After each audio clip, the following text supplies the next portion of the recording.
नित्यानन्देश्वर समारम्भाम् नित्यानन्देश्वरि मध्यमाम् अस्मदाचार्यपर्यन्ताम् वन्दे गुरुपरम्पराम्.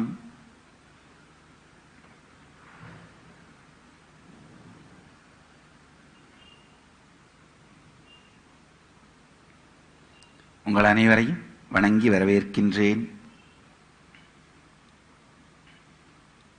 பாண்டிச்சேரியிலிருந்து ஒன்று திரண்டு இருக்கும் அன்பர்களையும் பக்தர்களையும் மற்றும் பல்வேறு இடங்களிலிருந்தும் வந்திருக்கும் அன்பர்களையும் பக்தர்களையும் வணங்கி வரவேற்கின்றேன். நித்யானந்த தொலைக்காட்சியின் மூலம் ஆரா டிவி மற்றும் தொலைக்காட்சிகளின் மூலமாக உலகம் முழுவதும் அமர்ந்து இப்பொழுது இந்த சத்சங்கத்தை கண்டுகொண்டிருக்கும் மக்கள் அனைவரையும் வணங்கி வரவேற்கின்றேன். வேண்டுவது யாவும் தருவாய். இன்றைய சத்சங்கத்தின் தலைப்பு வேண்டுவது யாவும் தருவாய். மனிதன் அடிப்படையில் ஒரு மிகப்பெரிய சாத்தியம். ஆழ்ந்து உள்வாங்குங்கள். மனிதன் அடிப்படையில் ஒரு மிகப்பெரிய சாத்தியம்.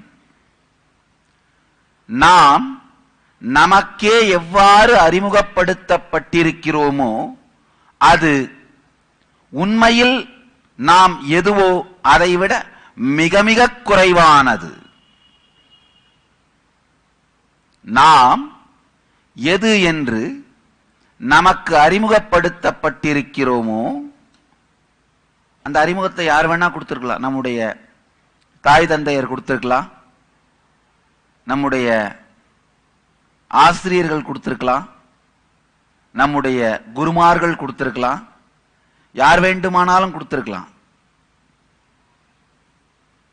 சிறு வயதில் நாம் யார் என்று நமக்கு நாமே செய்யப்பட்ட அறிமுகம்.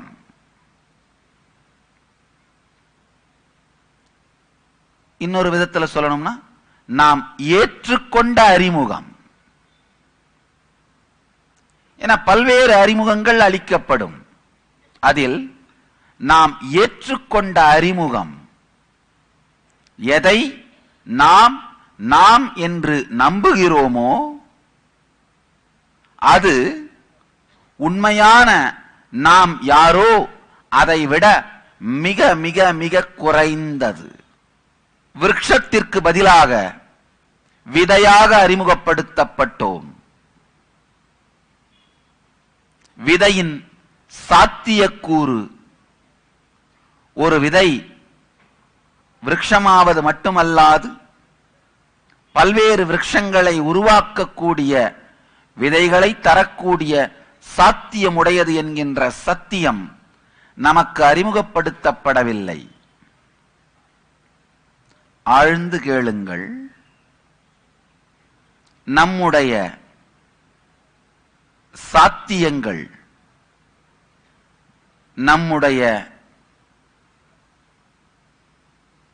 நிஜமான அறிமுகம் நமக்கு அளிக்கப்படாததனால் நாம் வாழ்க்கையில் இழந்தவை பல விஷயங்கள். ஒரு சின்ன உதாரணம். சில நாட்களுக்கு முன்பாக ஒரு ஆராய்ச்சி கட்டுரையை படித்துக் கொண்டிருந்தேன். திபெத்தினுடைய ஒரு குறிப்பிட்ட பகுதியில் புத்த மத துறவிகள் இயற்கையாகவே 300 ஆண்டுகள் வாழ்ந்து கொண்டிருந்தார்கள். அங்கு சென்ற சில மேலை நாட்டு விஞ்ஞானிகள் இதை பார்த்து மிக ஆச்சரியப்பட்டு போனார்கள். அங்க இருக்கிற அந்த கல்லறைகளில் இருக்கிற சில கல்வெட்டுக்கள் 280வது வயதில் அகால மரணம் அடைந்தார் இந்த துறவி 280வது வயதில் அகால மரணம் அடைந்தார். ஆராய்ச்சி செய்பவர்களுக்கு புரியல, என்னப்பா 280 வயதை அகால மரணம்னு சொல்றீங்க. ஆழ்ந்து ஆராயும் பொழுது சிறு வயதிலிருந்தே மனிதனின் வயது 300 என்று அவர்களுக்கு சொல்லப்பட்டது. அந்த அறிமுகத்தை அவர்கள் ஏற்றுக்கொண்டார்கள். அதை ஆழமாக உறுதியாக அவர்கள் நம்பினார்கள். அதனால் அவங்களுடைய உடற்கூறு, அவர்களுடைய மசில் மெமரியும் பயோ மெமரியும், அவங்களுடைய மசில் மெமரியும் பயோ மெமரியுமே அந்த வாழ்க்கைக்கு டியூன் ஆயிருச்சு. இயற்கையாகவே 300 ஆண்டுகள் வாழ்வதற்கு அது தயாராகிவிட்டது.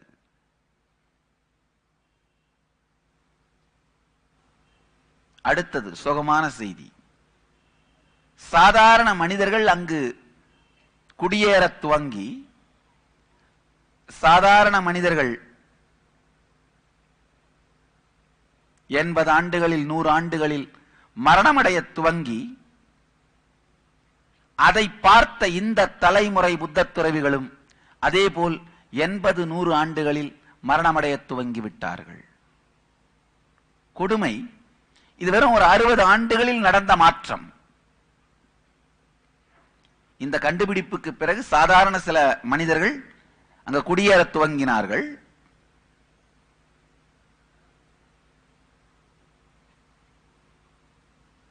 இவர்கள் மரணமடைவதை பார்த்து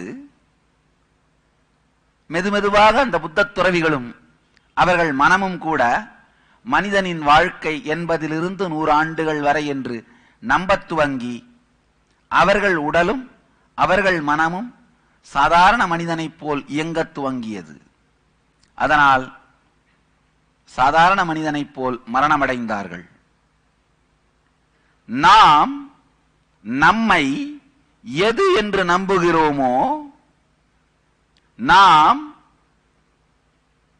நம்மை பற்றிய எந்த அறிமுகத்தை ஏற்றுக்கொள்கிறோமோ அது நம் வாழ்க்கையின் அடிப்படை. எதை நாம் என்று நாம் கருதுகிறோமோ அதுதான் நம் வாழ்க்கையின் மிகப்பெரிய சொத்து. வேறு எந்த சொத்தும் வரலாம், போகலாம்.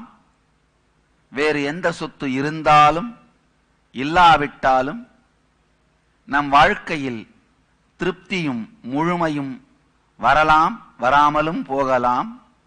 ஆனால் நாம் நம்மை பற்றி வைத்திருக்கும் கருத்து சரியானதாக, தெளிவானதாக இருந்தால் மட்டுமே வாழ்க்கையின் முழுமை நமக்குள் மலரும். நாம நம்மை பற்றி வைத்திருக்கின்ற கருத்து, நாம் எது என்று நமக்குள் ஆழமாக நாமே நம்மை நம்புகிறோமோ அந்த கருத்துதான் வாழ்க்கையின் மிகப்பெரிய செல்வம். ஒரு நல்ல செய்தி என்னன்னா, அந்த கருத்து நீங்கள் உருவாக்கியது. மிக நல்ல செய்தி என்னன்னா, ஒரு முறை தவறு செய்திருந்தாலும் இப்பொழுது அதை திருத்தி மீண்டும் வேறாக மாற்றி உருவாக்கிக் கொள்ள முடியும். நாம் நம்மை பற்றி வைத்திருக்கும் கருத்து. கொதிக்கிற தண்ணியில உருளைக்கிழங்க போட்டா மென்மையாயிடும், முட்டைய போட்டா ஹார்டா கடினமாயிடும். அதே கொதிக்கிற தண்ணியில தான் உருளைக்கிழங்க போட்டா மென்மையாயிடும், முட்டையை போட்டா ஹார்ட் ஆயிடும். வெளியில் இருக்கிற சூழல் நம்மை உருவாக்குவதில்லை. அதே கொதிநீர் தான், அதே சுடுதண்ணீர் தான். உருளைக்கிழங்கு ஒரு விதமா ஆகுது, முட்டை ஒரு விதமா ஆகுது.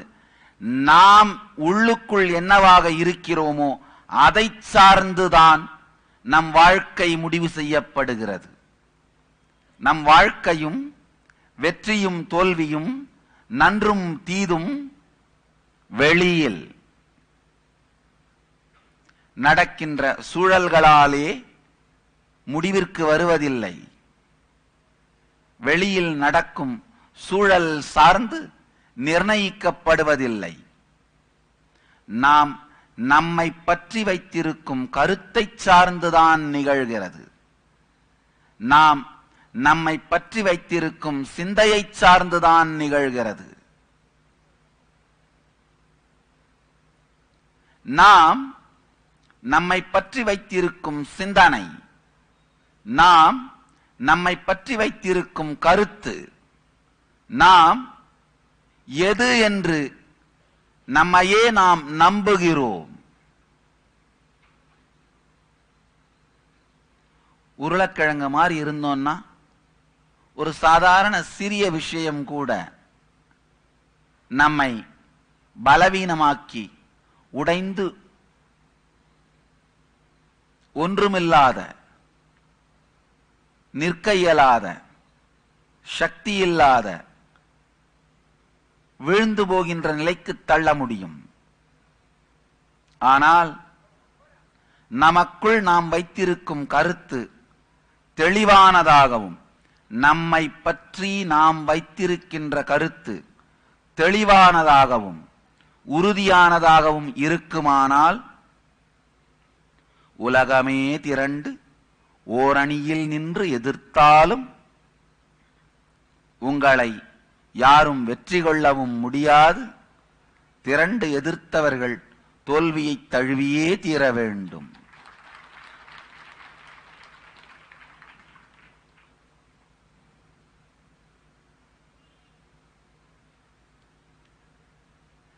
ஒரு பத்திரிகையாளர் என்கிட்ட கேட்டாரு, சாமி, ஒரு மனிதன் வாழ்க்கையில அவனுக்கு செய்யக்கூடிய மிகப்பெரிய கொடுமை என்னன்னா கேரக்டர் அசாசினேஷன். அதுதான் மிகப்பெரிய கொடுமை. பணம் இழத்தல் அல்லது ஒரு சட்ட சிக்கல், பதவி இழத்தல், அதெல்லாம் எதுவும் கிடையாது. Character assassination.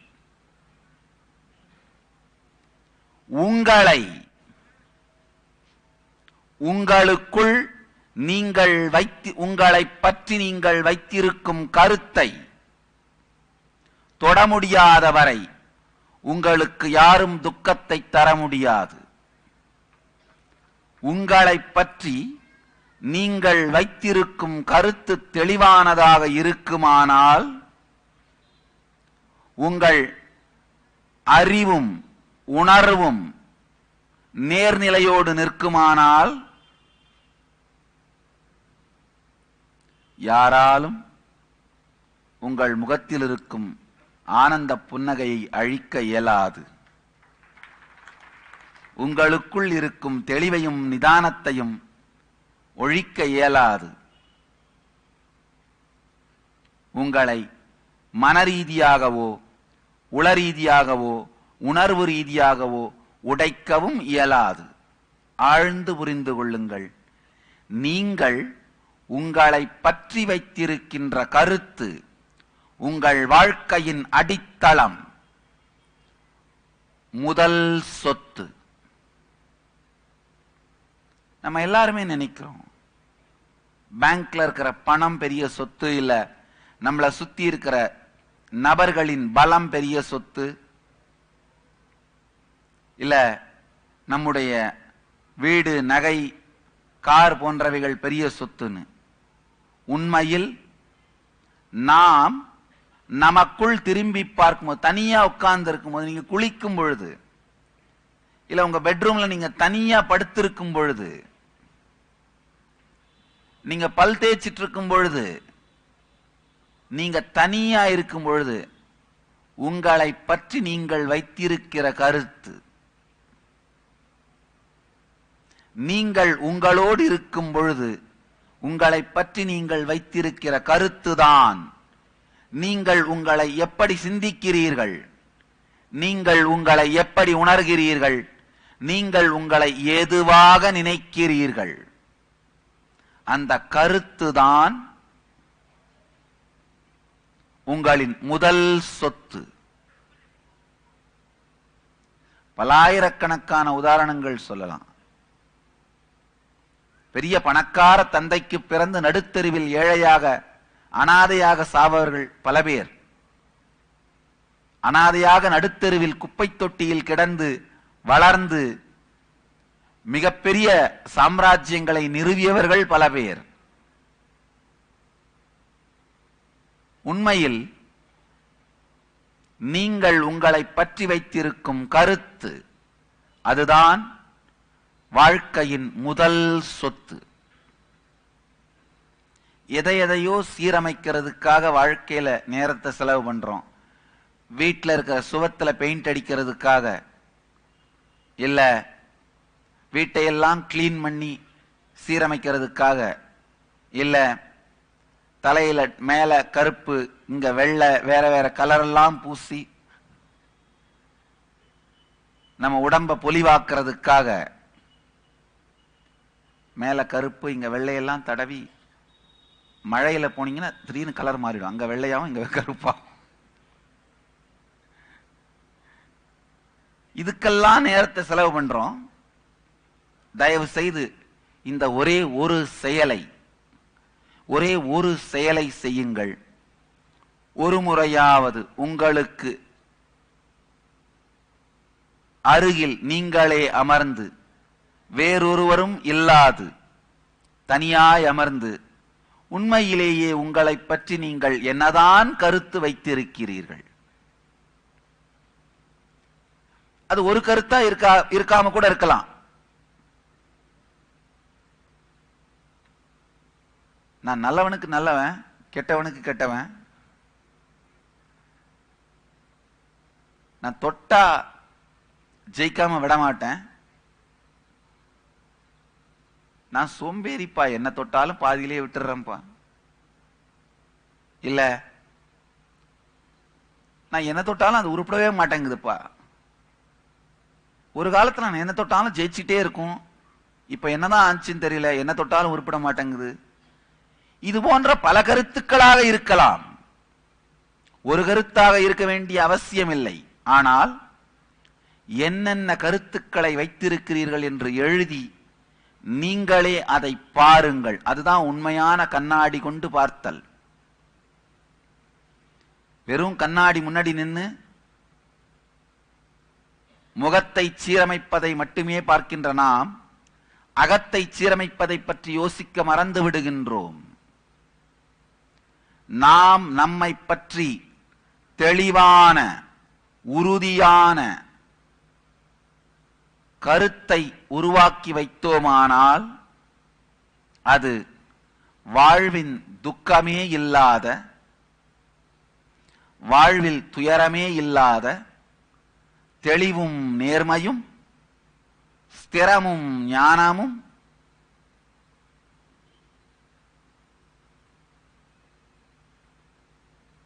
யாராலும் அழிக்க முடியாத, யாராலும் அசைக்க முடியாத உறுதியையும்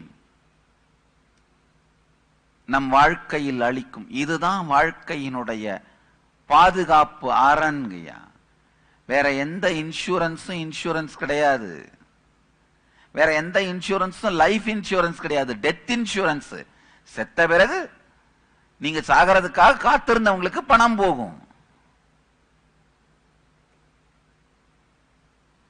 அது டெத் இன்சூரன்ஸ். உண்மையான லைஃப் இன்சூரன்ஸ் வாழும் பொழுது நீங்கள் உங்களை பற்றி வைத்திருக்கும் தெளிவான கருத்தும் அதனால் ஏற்படுகின்ற தெளிவு, அதனால் ஏற்படுகின்ற வாழ்க்கையை பற்றிய முழுமை, அதனால் ஏற்படுகின்ற வாழ்க்கையை பற்றிய ஆழமான திருப்தி.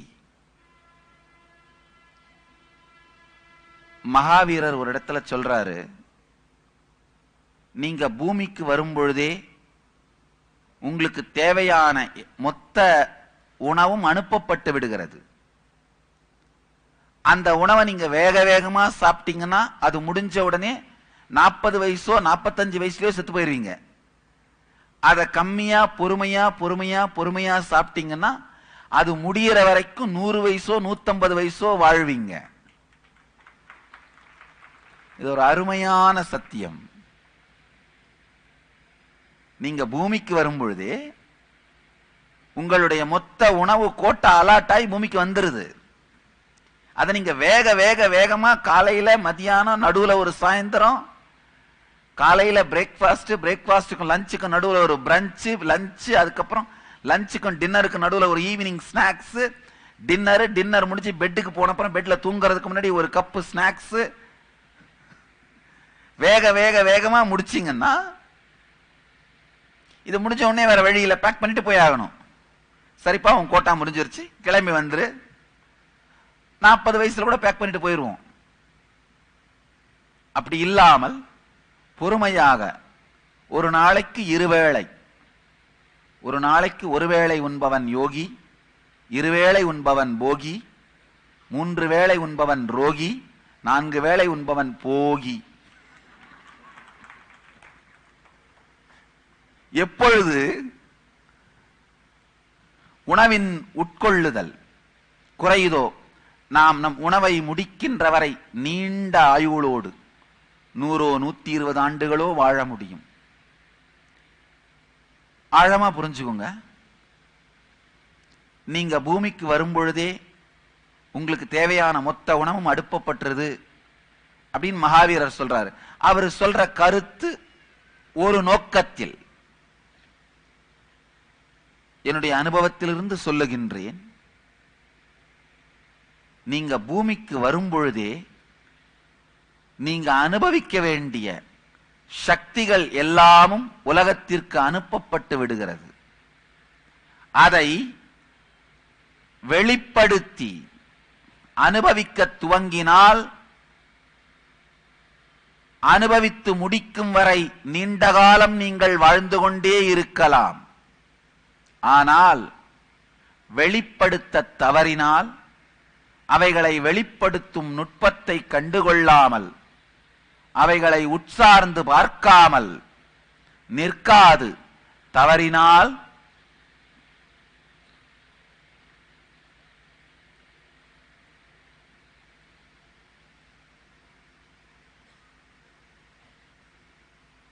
வாழ்க்கையை வீணடித்தவர்கள் என்று அதிருப்தியோடும்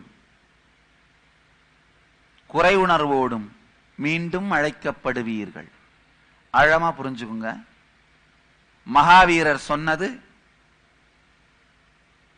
சாப்பிடாம சாப்பாட்டை குறைச்சா ரொம்ப நாளா இருக்கலாம், உபயோகப்படுத்தாம இருந்தா ரொம்ப நாள் இருக்கலாம். நான் சொல்றது, உபயோகப்படுத்தலைன்னா வீணா போயிருவோம். ஆழ்ந்து புரிந்து கொள்ளுங்கள். இரண்டுக்கும் மிகப்பெரிய வித்தியாசம் இருக்கிறது. உங்கள் எல்லோருக்குள்ளும் மிகப்பெரிய சக்தியும் மிகப்பெரிய சாத்தியங்களும் வைத்து அனுப்பப்பட்டிருக்கிறது. மனித உடம்பில் இருப்பதனாலேயே இந்த சக்தியும் சாத்தியமும் உங்களுக்குள் வைத்து அனுப்பப்பட்டிருக்கிறது. யாரோ ஒருத்தர் ரமண மகரிஷிட்ட போய் கேட்கிறாங்க, ஞானம் அடைகிறதுக்கு எனக்கு என்ன தகுதி வேணும்னு. அவர் சொல்றாரு, நீ மூச்சு இழுத்து விடுறியாப்பான்னு கேட்கிறாரு. நல்லா இப்ப விட்டுட்டு தானே இருக்கிறேன், அந்த தகுதி போதும் போப்பாங்கிறாரு. வேறு ஒரு தகுதியும் தேவையில்லை. மனிதன் என்பதனாலேயே மிகப்பெரிய அமானுஷ்யமான சக்திகளை வெளிப்படுத்தும் சாத்தியக்கூறோடுதான் நீங்கள் பிறக்கிறீர்கள், நீங்கள் மலர்கிறீர்கள். இப்போ சத்சங்கத்தை துவங்கிறதுக்கு முன்னாடி கொஞ்ச நேரம் முன்பாக நம்முடைய குருகுலத்து குழந்தைகள், அமர்ந்திருக்கிற குழந்தைகள் 3வது கண் விழிப்படைந்ததனால் அவர்களுக்குள் மலர்ந்திருக்கிற அந்த சக்தியை கண்களை கட்டியவாறே படித்தல் எழுதுதல் படித்தல் மற்றும் பார்த்தல் போன்ற சக்தியை உங்களுக்கு நிகழ்த்தி காட்டியிருப்பார்கள் நினைக்கிறேன். நிகழ்த்தி காட்டியிருப்பார்கள். அது கண்கட்டு வித்தை அல்ல. அது ஏதோ மாய மந்திரமோ மேஜிக் தந்திரமோ கண்கட்டு வித்தையோ அல்ல. இந்த ஜாதுகர் ஆனந்த் பண்ற மாதிரி இல்ல வேற இந்த மேஜிக் பண்ற மாய கலைஞர்கள் பண்ற மாதிரி கண்கட்டு வித்தை அல்ல. இந்த பெரிய பெரிய மேஜிக் பண்றவங்களுடைய மேஜிக் கலை நிபுணர்கள் அவங்களுடைய வீட்ல ஃபேமிலி பீப்புளை பார்த்து பேசுனீங்கன்னா தெரியும். ஒரு பெரிய மேஜிக் கலை நிபுணருடைய இந்த மாதிரி இந்த கண்கட்டு வித்தை பண்றவர் அவருடைய மகன் என்ன ஒரு தடவை வந்து பார்த்தார். அவர் இந்த கண்ணை கட்டிட்டு வித்தைகள் செய்யறது ரொம்ப பெரிய வல்லவர். நான் அவர்கிட்ட கேட்டேன், வீட்டில் அப்பா இந்த மாதிரி பண்ணுவாரா அப்படின்னு. இல்ல சாமி, வீட்டில் நியூஸ் பேப்பர் படிக்கவே பெரிய பூத கண்ணாடி எடுத்து தான் படிப்பாரு. ஏன்னா அதெல்லாமே நீங்கள் கண்டுபிடிக்க முடியாதது போல் நடத்தப்படுகின்ற வித்தை. இது இங்க இல்ல, இந்த குழந்தைங்க இங்க இல்ல, தனியா ரூம்ல இருந்தாலும் ஆசிரமத்தில் இருந்தாலும் குருக்குள்ள இருந்தாலும் எப்போ இருந்தாலும் எப்போது வேண்டுமானாலும் அவர்களால் கண்கட்டி படிக்க முடியும். இது கலை அல்ல, சக்தி. கலை வேற, சக்தி வேற. ஆழ்ந்து புரிந்து கொள்ளுங்கள். ஒரு மனிதனுக்குள் இருக்கும் குண்டலினி சக்தி விழிப்படைந்து உடலில் இருக்கின்ற வேறு வேறு சக்தி மையங்கள் சக்கரங்களுக்குள் மலரும் பொழுது பல்வேறு விதமான சாத்தியங்களும் சத்தியங்களும் சக்திகளும் மலர்வது இயற்கை. அந்த குழந்தைகளுக்குரிய குருகுலத்து குழந்தைகளுக்குள்ள இந்த குண்டலினி சக்தி விழிப்படைந்ததனால் மலர்ந்த சக்தி தான் அது. இது கண்கட்டு வித்தையோ மாய மந்திர ஜாலமோ வேற எதுவும் கிடையாது. இது உங்கள் எல்லோருக்கும் கூட சாத்தியம். நம்ம எல்லோருக்கும் சாத்தியம். குழந்தைகளுக்கு ரொம்ப ஈஸியா எளிமையா சாத்தியம். காரணம் என்னன்னா, இன்னும் அவங்கள பத்தியே ஒரு தவறான அறிமுகத்தை நம்ப துவங்கவில்லை. அவர்களுக்கு அவர்களை பற்றி சரியான அறிமுகம் இப்போதே அளிக்கப்படுகிறது. அவர்களுடைய சக்திகள் மலருவதற்கான சூழலும் வாய்ப்பும் நமது குருகுலத்தில் உருவாக்கப்படுகிறது. அவர்களை பற்றி அவர்களுக்கு சரியான அறிமுகம் அளிக்கப்படுகிறது. ஒவ்வொரு மனிதனும் சிறு வயதில் தன்னை பற்றிய சரியான அறிமுகத்தை பெற்றுக்கொள்வதுதான் மிகப்பெரிய சொத்து. தனக்குள் இது போன்ற பல சக்திகளும் சாத்தியங்களும் பொதிந்திருக்கின்றன என்பதை தெரிந்து, ஒண்ணுமே இல்லைங்க, இந்த ஒரு சின்ன சக்தியை விழிப்பிப்பதன் மூலமா அந்த குழந்தைகளுக்கு ஏற்பட்டிருக்கிற தன்னம்பிக்கை வாழ்நாள் முழுவதும் அவர்களுக்கு எதையும் சாதிக்க முடியும் என்று ஏற்பட்டிருக்கிற தைரியம்,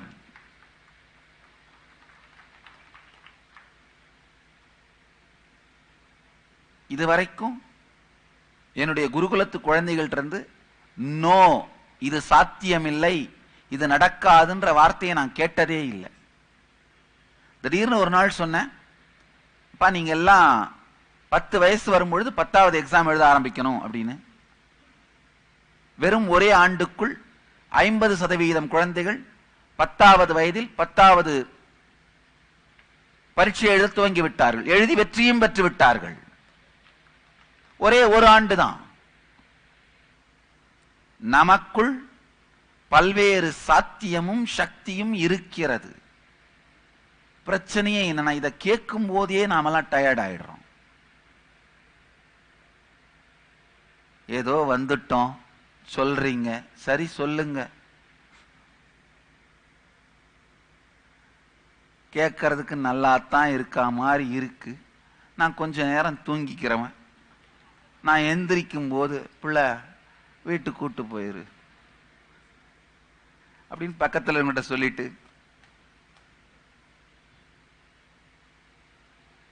ஆழ்ந்து புரிந்து கொள்ளுங்கள். நம்ம எல்லோருக்கும் இது சாத்தியம்னு சொல்லும் பொழுதே நமக்கெல்லாம் ஒரு போர் அடிக்கிற மாதிரி, டயர்டா, சரி என்னவோ சொல்றீங்க நானும் கேட்கிறேன். அதுதான் மிகப்பெரிய வறுமை. இப்ப யாராவது உங்களை பார்த்து ஒரு அவதூறான ஒரு வார்த்தையை சொன்னா வேகமா அதுக்கு எப்படி ரெஸ்பாண்ட் பண்றோம் பாருங்க. ஒரு மிருகத்து பேரை சொன்னாலோ இல்ல அவதூறான வார்த்தையை சொன்னாலோ வேகமா ஏய் அப்படின்னு எவ்வளவு வேகமா அதுக்கு ரியாக்ஷன் கொடுக்கிறோம். ஆனா நீங்க கடவுள், உங்களுக்குள்ள மிகப்பெரிய சக்தி இருக்கு, ஒரு மிகப்பெரிய சாத்தியம் இருக்கு நான் சொன்னேன்னா ஏதாவது ரெஸ்பான்ஸ் இருக்கா?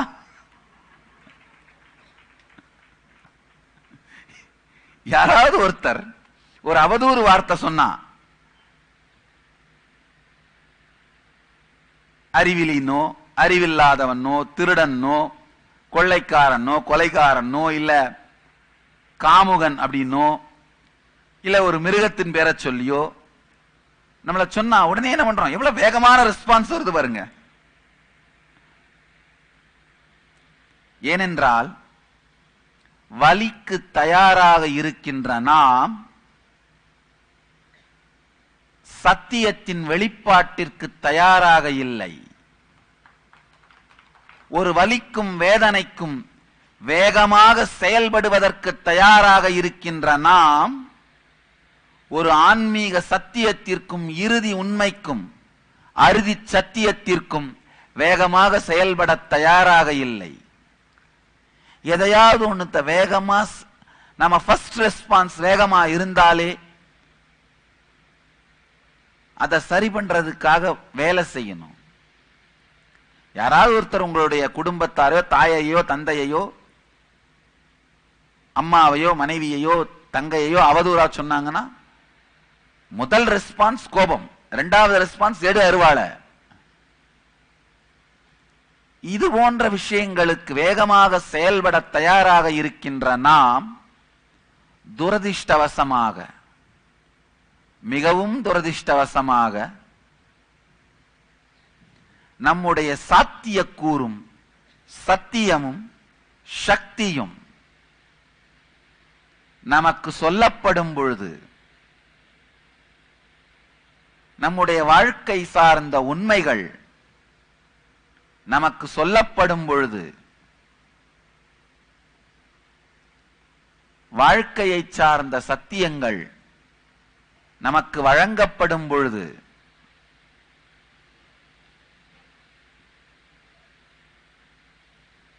இறுதி உண்மைகளும் அறுதி சத்தியங்களும்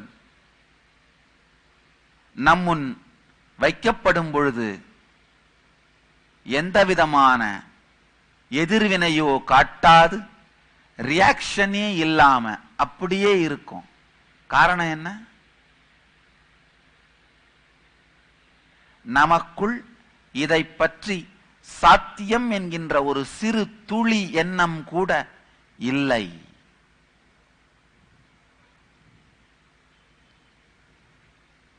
மனித இனத்துக்கு இழைக்கப்பட்ட மிகப்பெரிய கொடுமை, மிகப்பெரிய கொடுமை, உங்கள் வாழ்க்கையில் மிகப்பெரிய சாத்தியங்கள் இல்லை என்று உங்களுக்கு சொல்லப்பட்ட நாத்திக அறிமுகம்.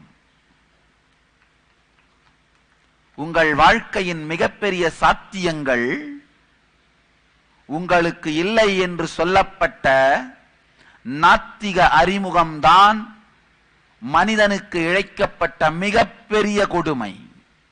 கடவுள் அப்படிங்கிறது என்னங்கய்யா? நம்முடைய சாத்தியம். நாம விதைனா விதை விருட்சமா மாறினா கடவுள். நீங்கள் உங்களுடைய எல்லா சாத்தியத்தையும் வெளிப்படுத்தினால், உங்கள் சக்திகளை வெளிப்படுத்தினால் நீங்கள் கடவுள். அவ்வளவுதான். விதையாக இருக்கும் பொழுது மனிதன், மரமாய் மலர்ந்தால் கடவுள். கடவுளை கற்பித்தவன் முட்டாள் அல்ல, கடவுளை மறுத்தவன் முட்டாள். கடவுளை எதிர்த்தவன் காட்டுமிராண்டி, கடவுளை பரப்பாதவன் குற்றவாளி. கடவுள் மறுப்பை சொன்னவன் காட்டுமிராண்டி, கடவுள் மறுப்பை சொன்னவன் மூடன். கடவுள் மறுப்பை சொன்னவன் வாழ்க்கையின் சாத்தியத்தை அழித்த கிரிமினல்கள். கடவுளை மறுத்ததன் மூலமாக உங்கள் சாத்தியம் மறுக்கப்பட்டிருக்கிறது. உங்களுடைய சாத்தியம் மறுக்கப்பட்டிருக்கிறது. குண்டலினி சக்தி உயிர் பெற்றெழுந்து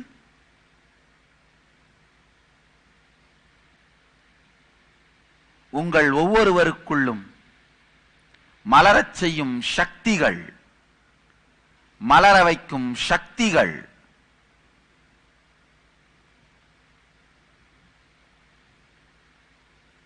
வெளிப்படுத்தும் கடவுள் தன்மை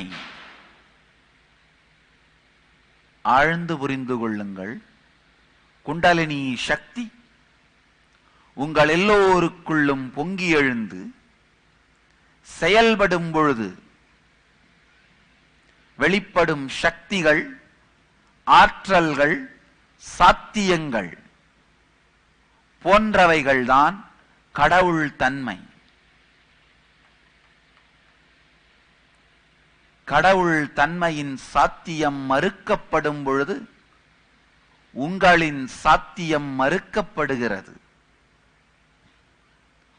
கடவுள் தன்மையின் சாத்தியம் எதிர்க்கப்படும் பொழுது உங்களின் சாத்தியம் எதிர்க்கப்படுகிறது. கடவுளை கற்பித்தவன் காட்டுமிராண்டி அல்ல, கடவுளை மறுத்தவன்தான் மக்களை காட்டுமிராண்டிகளாகவே வைக்க முயற்சி செய்து கொண்டிருக்கும் முட்டாள். நம்முடைய சாத்தியங்கள் மறுக்கப்படும் பொழுது நம்மை காட்டுமிராண்டிகளாகவே வைத்துக் கொண்டிருப்பதற்கான முயற்சிதான் அது. இன்னொரு அழகான வார்த்தை யூஸ் பண்ண, நாட்டு மிராண்டிகளாக வைப்பதற்கான. உண்மையில் காட்டு மிராண்டிகள் மிகவும் நல்லவர்கள், உயர்ந்தவர்கள். அதனால் நாட்டு மிராண்டின்னு ஒரு வார்த்தையை உபயோகப்படுத்தலாம். நம்முடைய சாத்தியக்கூறு ஆழமா புரிஞ்சுக்குங்க. எப்பொழுது நம் சாத்தியக்கூறான சக்திகளை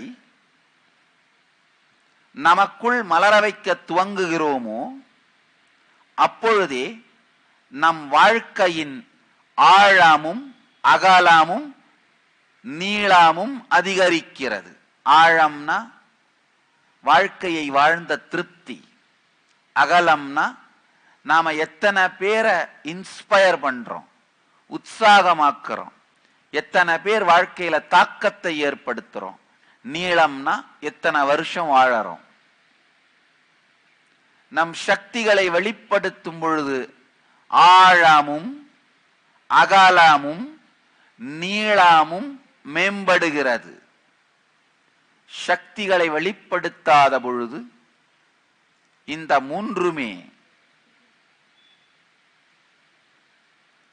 மூன்றுமே வெறுமையில், இயலாமையில், நிகழாமையில் நின்று கொண்டிருக்கிறது. நமக்குள் இருக்கும் குண்டலினி சக்தி விழிப்படைந்தால் நாமே கடவுள். நம்முடைய எல்லா சாத்தியங்களும் மலர்கின்றது, வெளிப்படுகின்றது, விழிப்படைகின்றது.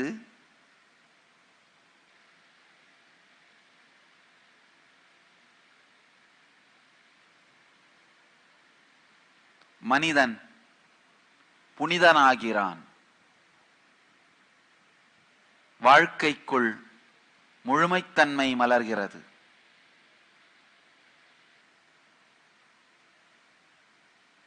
நம் எல்லோருக்குள்ளும் நாம் வேண்டுவது எல்லாவற்றையும் அடைகின்ற, அதை நமக்கு நாமே தந்து கொள்ளுகின்ற சக்தி முழுமையாக இருக்கிறது. வேண்டுவது யாவும் தருவாய்னு வேறொருவரை நோக்கி நீங்கள் வேண்ட வேண்டிய அவசியமில்லை. வேண்டுவது யாவும் தருவதற்கான சக்தி வேண்டுகின்றவனிடமே இருக்கின்றது.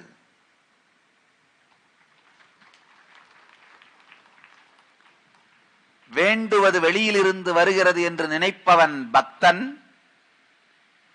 உள்ளிருந்தே வருகிறது என்கின்ற உண்மையை உணர்ந்தவன் ஞானி.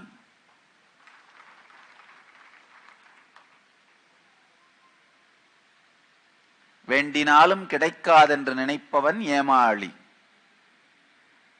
வேண்டினாலும் கிடைக்காதென்று மற்றவர்களுக்கு சொல்பவன் கோமாளி.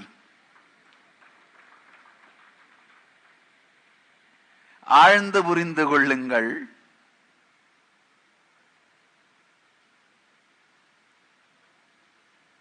நம் மனதிற்கும் உணர்விற்கும்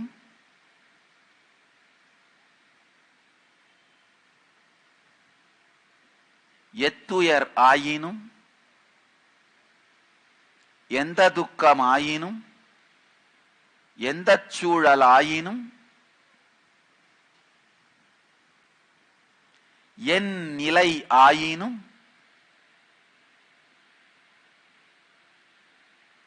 தன்னிலை தவறாது இருக்கும் சக்தி மாத்திரமல்ல, வேண்டுவது யாவையும் உருவாக்கும் சக்தியும் உண்டு. உண்மையிலங்கய்யா, வேண்டுவது யாது என்று உங்களுக்கு நீங்களே தெளிவே இல்லாமல் காலையில ஒண்ணு வேணும்னு நினைக்கிறீங்க, மதியானம் இன்னொன்னு வேணும்னு நினைக்கிறீங்க, ராத்திரி வேற ஒண்ணு வேணும்னு நினைக்கிறீங்க. இந்த மாதிரி நீங்களே அலைந்து கொண்டிருப்பதால் தான் நீங்கள் வேண்டுவது உங்கள் வாழ்க்கைக்குள் மலர்வதில்லை. இதுதான் என் வாழ்க்கையின் முதல் தேவை, இதுதான் அடுத்த தேவை, இதுதான் அதற்கடுத்த தேவை என்று எப்பொழுது உங்களுக்கு உங்கள் வாழ்வை பற்றி உங்கள் வாழ்வின் தேவைகளை பற்றி தெளிவு ஏற்படுகிறதோ அப்பொழுது வேண்டுவதை அடையும் சக்தி உங்களுக்குள்ளிருந்தே வெளிப்பட துவங்குகிறது. ரமண மகரிஷி ரொம்ப அழகா சொல்வாரு, ஒரு யானையோட துதிக்கையில மரத்தை கொடுத்தீங்கன்னா அந்த துதிக்கையை சும்மா அசைச்சுக்கிட்டு வழியில போற வரவங்களை தொந்தரவு பண்றதும் நின்று போயிரும், அந்த மரத்தை எடுத்துட்டு போறது மூலமா ஒரு வேலையையும் செய்யும். அது மாதிரி தான் நம்ம மனம்ங்கய்யா. தேவையானது என்ன அப்படிங்கிற ஒரு விஷயத்தை தெளிவாக உங்கள் மனத்திடம் ஒப்படைத்தால் அதை உருவாக்குவதற்கான எண்ணப்போக்கை உருவாக்கினீர்களானால் வேண்டுவது யாவையும் தருவதற்கு உங்களுக்குள்ளேயே உங்கள் ஆத்ம சக்தி காத்திருக்கிறது, உங்கள் ஆனந்த சக்தி காத்திருக்கிறது. விவேகானந்தர் ரொம்ப அழகா சொல்வாரு, நீங்க எத்துணை ஆழமாக பிரார்த்தனை செய்தாலும், எத்துணை உறுதியாக தவம் செய்தாலும், வெளியிலிருந்து யாரோ உங்கள் பிரார்த்தனையையும் தவத்தையும் நிறைவேற்றுகிறார்கள் என்று நினைக்காதீர்கள். உள்ளுக்குள்ளே பொங்குகிற குண்டலினி சக்திதான் நீங்கள் வேண்டுவதை நிறைவேற்றுகிறது. வெளியிலிருந்து நிறைவேறுதுன்னு நினைச்சாலும் தப்பில்லை, அதுவும் ஒரு நிலை. பக்தன் வெளியிலிருந்து கடவுள் கொடுக்கிறார் நினைக்கிறது பக்தனுடைய நிலை இல்ல, உள்ளுக்குள்ளிருந்தே அது நிறைவேற்றப்படுகிறது என்று உணர்வது ஞானியின் நிலை. உங்கள் மனதிற்குள் குழப்பங்களையும் கொந்தளிப்புகளையும் வேதனைகளையும் ரண துக்கங்களையும் வலியாக மாறிப்போன ரண துக்கங்களையும் ஆற்றவும் கரை தேற்றவும் நிறைந்த மனதிலிருந்து ஏற்படுத்தப்படும் சங்கல்பங்கள் எண்ணங்கள் நிஜமாகின்றன, சத்தியம் ஆகின்றன. இது சாத்தியம் என்கிற சத்தியத்தை அனுபவபூர்வமாக உங்களுக்கு மலரச் செய்கின்ற அறிவியல்தான் கல்பதரு. ஆழ்ந்து புரிஞ்சுக்குங்க. கல்பதரு வரம்பெறும் நிகழ்ச்சி அல்ல, வரங்களை உங்களுக்குள் உருவாக்கி கொள்ளும் அறிவியல் தரும் நிகழ்ச்சி. உங்கள் எல்லோருக்குள்ளும் வேண்டுவது யாவும் தருகின்ற பெருஞ்சக்தி நிறைந்திருக்கின்றது. வேண்டுவது யாவும் தரும் பெரும் சக்தி விழிப்பிக்கப்பட வேண்டும், அவ்வளவுதான். உங்க வாழ்க்கையில் இருக்க எல்லா குழப்பங்களுக்குமே நீங்க உங்களை பத்தி வச்சிருக்கிற கருத்து தெளிவா இல்லாம மற்றவங்க கிட்ட நீங்க காட்டுறீங்களே உங்க பர்சனாலிட்டி, அதுவும் தெளிவா இல்லாம நீங்க உலகத்தை பத்தி வச்சிருக்கிற கருத்தும் தெளிவா இல்லாம இதுல ஏற்படுற குழப்பம், அதாவது நீங்க உங்களை என்னவா நினைக்கிறீங்களோ அது ஒன்னா இருக்கு, உலகத்துக்கு நீங்க உங்களை என்னவா காட்டுறீங்களோ அது வேற ஒன்னா இருக்கு, அவங்க உங்களை எப்படி புரிஞ்சுக்கிறாங்களோ அது இன்னொன்னா இருக்கு, நீங்க உலகத்தை எப்படி புரிஞ்சுக்கிறீங்களோ அது கம்ப்ளீட்டா இன்னொன்னா இருக்கு.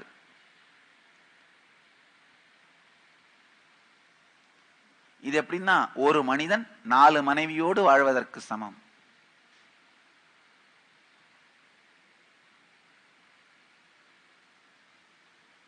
நல்லாத்தானே இருக்கும் அப்படின்னு நினைச்சீங்கன்னா வாழறவங்களோட பேசி பாருங்க. நல்லாத்தானே இருக்குன்னு யாராவது நினைச்சீங்கன்னா வாழறவங்களோட பேசி பாருங்க. வேற ஒன்னும் சொல்லணும்.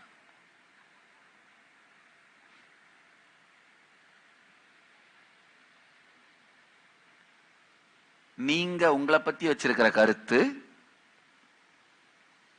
நீங்க உங்களை மற்றவங்களுக்கு எப்படி காட்டுறீங்களோ அந்த கருத்து, மற்றவங்க உங்களை எப்படி புரிஞ்சுக்கிறாங்களோ அந்த கருத்து, நீங்க உலகத்தை பத்தி எப்படி புரிஞ்சு வச்சிருக்கீங்களோ இந்த கருத்து, இது 4க்கும் நடுவுல நடக்கிற போர் தான் உங்க வாழ்க்கைங்கய்யா, வேற ஒண்ணுமே இல்லை. இந்த 4க்கு நடுவுல நடக்கிற போர் அதுதான் உங்க வாழ்க்கை. உள்ளுக்குள்ள உங்களை பத்தி ஒரு மாதிரி நினைக்கிறீங்க, ஆனா இன்னொரு மாதிரி வெளியில காட்டுறீங்க. ரொம்ப எளிமையான வாழ்க்கை என்ன தெரியுமாங்கய்யா, உண்மையை அப்படியே சொல்றது. ஏன்னா நீங்க என்ன சொன்னீங்க நினைவுல வச்சிருக்க வேண்டிய அவசியம் இல்லை. ஒரு தரம் பொய் சொல்ல ஆரம்பிச்சிட்டீங்கன்னா அதையே திரும்ப திரும்ப நினைவுல வச்சிருந்து கரெக்டா சொல்றது பெரிய வேலையா இருக்கும். என்கிட்ட பல பேர் வந்து பேசுவாங்க, அவங்கள பத்தி மற்றவங்கள பத்திலாம் என்னென்னோ சொல்லுவாங்க. நான் ஒண்ணுமே பண்ண மாட்டேன், ஜஸ்ட் கேட்டுட்டு ஒரு 10 நிமிஷம் கழிச்சு அதை பத்தி திரும்ப சொல்லுவேன், அவ்வளவுதான். வேற ஒன்னும் பெருசாலாம் பண்ண வேண்டாம். ஒரு 10 நிமிஷம் பேசிட்டு இருந்துட்டு திரும்ப ஒரு தரம் அவர் சொன்னதையே சொல்ல சொல்லி கேட்டீங்கன்னா போதும்.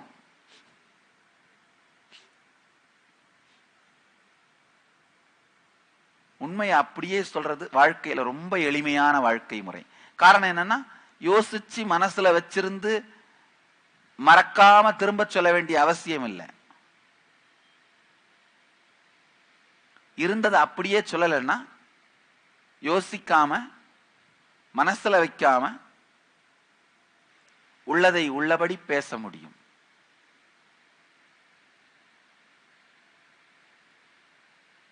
வாழ்க்கையின் இந்த 4ற்கும் நடுவிலே நடக்கின்ற நாடகம்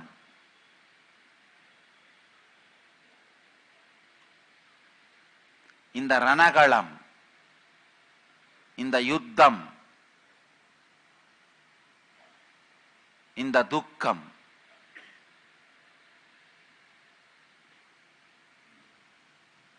இது கரைந்து உங்களுக்குள் இருக்கும் குண்டலினி சக்தி மலர்ந்து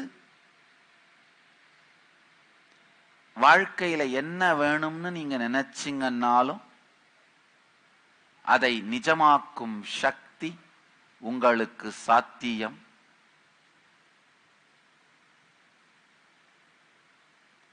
இந்த மொத்த சத்சங்கத்து மூலமாகவும் நாங்கள் உங்களுக்கு சொல்ல விரும்புகிற ஒரே ஒரு கருத்து, நீங்கள் உங்களை பற்றி வைத்திருக்கிற அறிமுகம் தவறானது. நீங்க மற்றவங்களை பத்தி நீங்க உங்களை பத்தி மற்றவங்களுக்கு சொல்றீங்களே, அதை நான் சொல்லல. நீங்க யார் நீங்க நம்புறீங்களே, அதை சொல்றேன். அந்த கருத்து முழுமையானது அல்ல. அதை மேம்படுத்துங்கள். இரண்டாவது, உங்களுக்குள் இருக்கும் குறை உணர்வுகள், துக்கங்கள், வலிகள், வேதனைகள் இதையெல்லாம் தவிர்த்து முழுமையாக்கி உங்கள் மனதை ஒன்றாக்குங்கள்.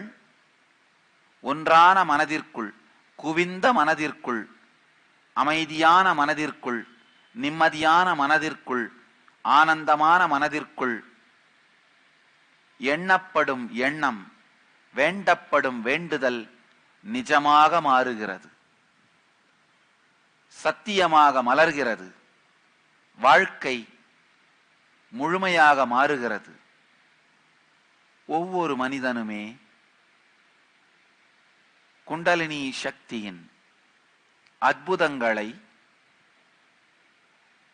சாத்தியங்களை அனுபவிக்கும் பொழுதுதான் வாழ்க்கையில் முழுமைத்தன்மையை உணர்கிறான். நம்ம உடம்பு மாட்டு வண்டியாவும் ஓட்டி காலத்தை கழிச்சிடலாங்கய்யா. இந்த உடம்ப டிராக்டராகவும் ஓட்டலாம், பிளைட்டாவும் ஓட்டலாம், ஜெட்டாவும் ஓட்டலாம். எப்படி வேணா ஓட்ட முடியும். அது நம்முடைய அறிவை பொறுத்து, நம்முடைய அறிவை சார்ந்தது. இது மாட்டு வண்டி தான் உங்களுக்கு கத்துக் கொடுக்குறவங்க ஒரு குரூப் இருக்காங்க. இல்லப்பா இதை டிராக்டர் அளவுக்கு ஓட்ட முடியும்னு சொல்றவங்க சயின்டிஸ்டுங்க. இல்ல இதை விமானமாக உபயோகப்படுத்த முடியும் அப்படின்றவங்க தான் ஆன்மீக குருமார்கள். இதை ஒன்றும் பண்ண முடியாது, இது மாட்டு வண்டி கூட கிடையாது, தள்ளு வண்டி தான்ப்பா அப்படின்றவங்க நாத்திகர்கள். இப்ப நீங்க தான் முடிவு பண்ணணும். எதை கேட்க வேண்டும், எதை கடைபிடிக்க வேண்டும், எதை செயல்படுத்த வேண்டும் என்பதை நீங்கள்தான் முடிவு செய்ய வேண்டும். என்பதை நீங்களே முடிவு செய்ய வேண்டும். உங்கள் உள்ளுக்குள் இருக்கும் மனதை பண்படுத்தினால், மலரச் செய்தால்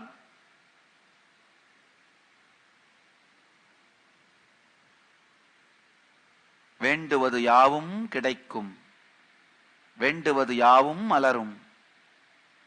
இதையெல்லாம் தாண்டி எதையுமே வேண்டாத நிலையும் மலரும்.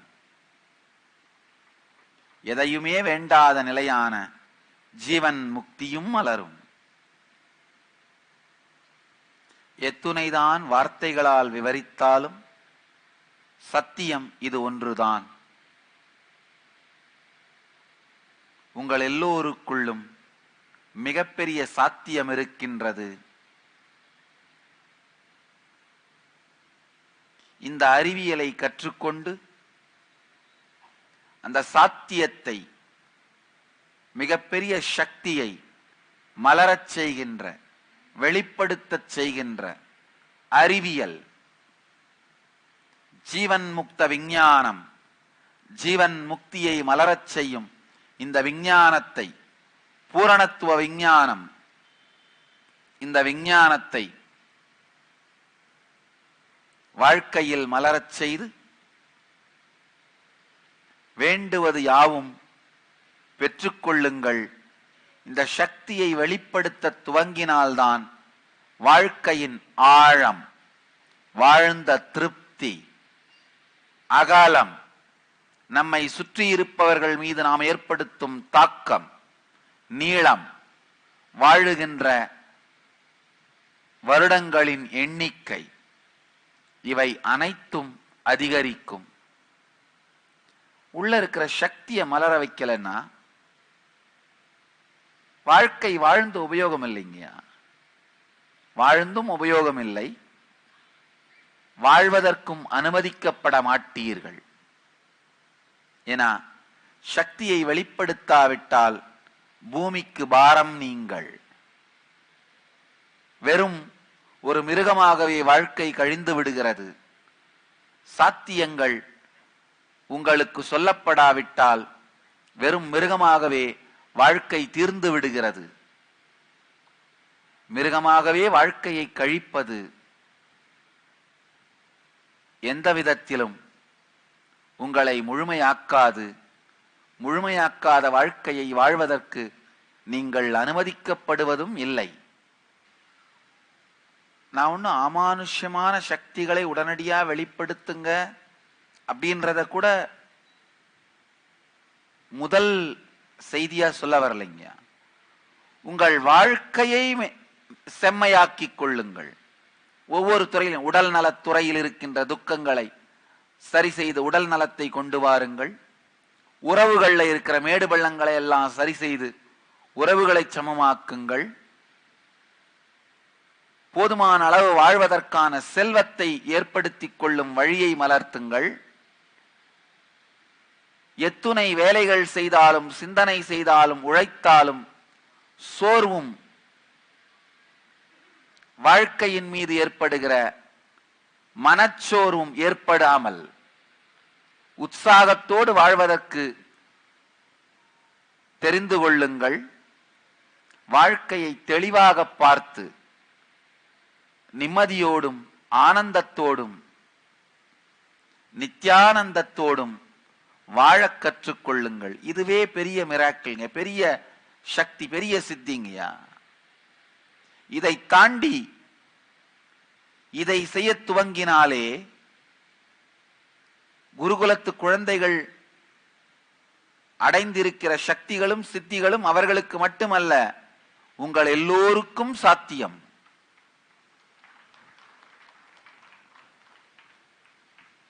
இப்பதான் வாரணாசியில 21 நாள் அகவிழிப்புணர்வு இன்னர் அவேக்கனிங் தியான முகாம் நடந்தது. பல நூற்றுக்கணக்கான ஆண்களும் பெண்களும், வயதானவர்கள், பெரியவர்கள், குழந்தைகள் மட்டுமல்ல பெரியவர்கள், பல பெரியவர்களும் மூன்றாவது கண் விழிப்படைந்ததனால் கண்களை கட்டி அவர்களும் படிக்க துவங்கிவிட்டார்கள். இது குழந்தைகளுக்கு மட்டுமானது என்று நினைக்காதீர்கள், உங்களுக்கும் சாத்தியம். இது கண்கட்டு வித்தையும் அல்ல, மேஜிக்கோ ஃப்ராடோ இல்ல ஏதோ கண்கட்டு வித்தையோ அல்ல. குண்டலினி சக்தி விழிப்படைந்தால் உங்கள் எல்லோருக்குள்ளும் இது சாத்தியம். இது சாத்தியம், இது சத்தியம்.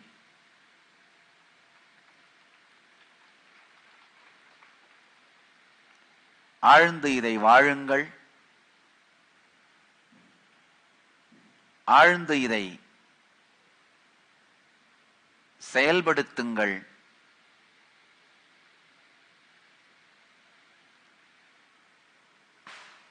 நாளைக்கு நாளைக்கு நாளைக்குன்னு போஸ்ட்போன் பண்ணிட்டே போனீங்கன்னா, தள்ளி போட்டுட்டே போனீங்கன்னா, நாளை இல்லாமல் இன்றே மரணம் வரும்பொழுதுதான் விழிச்சுக்கிட்டு ஐயோ இந்த போஸ்ட்போன் பண்ணியே வாழ்க்கையை வீணாக்கிட்டோமோன்னு நினைப்பீங்க. நாளை நாளை நாளை என்று தள்ளி போடாமல் இன்றே என்று முடிவெடுத்து வாழ்க்கையை மலர்த்திக் கொள்ளும் இந்த ஜீவன் முக்த விஞ்ஞானத்தை கற்றுக்கொண்டு முழுமைத்தன்மையை அடைந்து உங்களுக்குள் இருக்கும் குண்டலினி சக்தியை வெளிப்படுத்துங்கள், விழிப்படையச் செய்யுங்கள். இந்த அறிவியலை உங்களுக்கு தருகின்ற நிகழ்ச்சிதான் கல்பதரு தியான முகாம். வேண்டுவது யாவும் தருவதற்கு வேறொருவரும் வேண்டாம். வேண்டுவது யாவும் தருவதற்கே வேண்டியவனுக்கே சக்தி இருக்கின்றது. வேண்டுவது யாவும் தருவதற்கு வேண்டியவனுக்கே சக்தி இருக்கின்றது. வேண்டியவன் சக்தியை வெளிப்படுத்தினாலே வேண்டுவது யாவும் வெளிப்படும். வேண்டுவது யாவையும் வேண்டியவன் சக்தியிலிருந்தே வெளிப்படுத்தி அதை அடைந்து வாழ்க்கையில் ஆனந்தத்தோடு இருங்கள். நீங்கள் எல்லோரும் நித்யானந்தத்தில் நிறைந்து நித்யானந்தத்தில் மலர்ந்து நித்யானந்தமாகிட ஆசீர்வதிக்கிறேன். நன்றி. ஆனந்தமாக இருங்கள். நித்யானந்த தியான பீடம், நித்யானந்த நகர், பிடதி, பெங்களூரு. Phone 08027279999 www.nityananda.org.